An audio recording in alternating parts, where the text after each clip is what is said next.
Menurut Permenkes nomor 269, rekam medis adalah berkas yang berisikan catatan dokumen tentang identitas pasien, pemeriksaan, pengobatan, tindakan, dan pelayanan lain yang telah diberikan kepada pasien.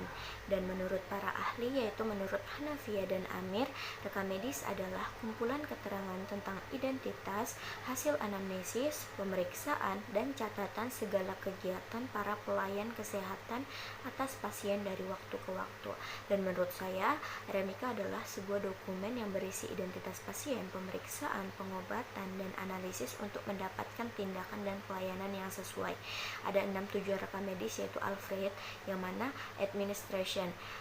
Suatu berkas rekam medis memiliki nilai administrasi karena isinya menyangkut tindakan berdasarkan wewenang dan tanggung jawab sebagai tenaga medis dan paramedis dalam mencapai tujuan pelayanan kesehatan. Terus ada legal, yang mana suatu berkas rekam medis memiliki nilai hukum karena isinya menyangkut masalah adanya jaminan kepastian hukum atas dasar keadilan dalam rangka usaha menegakkan hukum serta penyediaan bahan bukti untuk keadilan. Terus ada finansial, suatu berkas rekam medis memiliki nilai uang karena isinya menyangkut data informasi yang dapat digunakan dalam menghitung biaya pengobatan, tindakan, dan perawatan. Terus ada research atau penelitian, suatu berkas memiliki nilai penelitian karena menyangkut data informasi yang bisa digunakan dalam penelitian dan pengembangan ilmu pengetahuan di bidang kesehatan.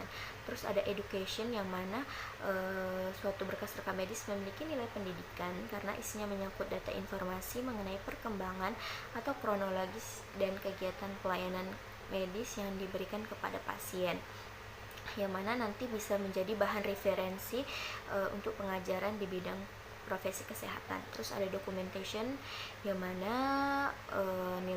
memiliki nilai dokumentasi karena menyangkut sumber ingatan yang harus didokumentasikan dan digunakan sebagai bahan pertanggungjawaban. Adapun manfaat rekam medis yaitu menjadi pengobatan pasien, terus peningkatan kualitas pelayanan, ada pendidikan dan penelitian, pembiayaan, terus pembuktian masalah hukum. Terus adapun kegunaan rekam medis yaitu sebagai alat komunikasi antara dokter dan tenaga kesehatan lainnya. Terus sebagai dasar untuk merencanakan pengobatan atau perawatan yang diberikan kepada pasien, baru sebagai bukti tertulis atas segala tindakan pelayanan, perkembangan penyakit dan pengobatan selama pasien berkunjung dirawat. Terus sebagai bahan untuk analisa kegiatan dan evaluasi terhadap kualitas dan pelayanan yang diberikan kepada pasien. Terus sebagai dasar dalam perhitungan biaya pendaftaran atau pembayaran pelayanan medis pasien, menjadi informasi ingatan yang harus didokumentasikan serta sebagai bahan pertanggungjawaban dan laporan. Adapun jenis-jenis rekam medis berdasarkan waktu dan penyimpanannya ada 2, yaitu berkas rekam medis aktif, yaitu berkas rekam medis yang masih aktif digunakan di sarana pelayanan kesehatan seperti rumah sakit dan masih tersimpan di tempat penyimpanan berkas rekam medis. Terus berkas rekam medis inaktif, yaitu berkas rekam medis yang jika disimpan minimal 5 tahun di unit rekam medis dihitung sejak tanggal masuknya pasien.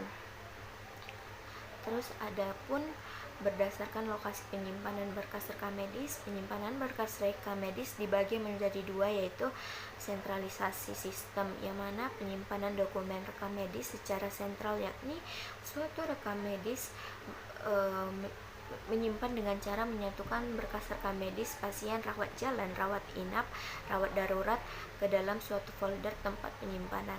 Terus desentralisasi sistem penyimpanan dokumen rekam medis secara desentralisasi, yakni penyimpanan dengan cara memisahkan berkas rekam medis pasien rawat jalan, rawat darurat, dan rawat inap pada folder tersendiri atau tempatnya tersendiri. Sedangkan berkas rekam medis rawat inap disimpan di ruang penyimpanan lain seperti bangsal atau unit rekam yang terpisah dari tempat penyimpanan rekam medis rawat jalannya. Sekian info rekam medis yang saya ketahui, kurang lebih saya mohon maaf. Assalamualaikum warahmatullahi wabarakatuh.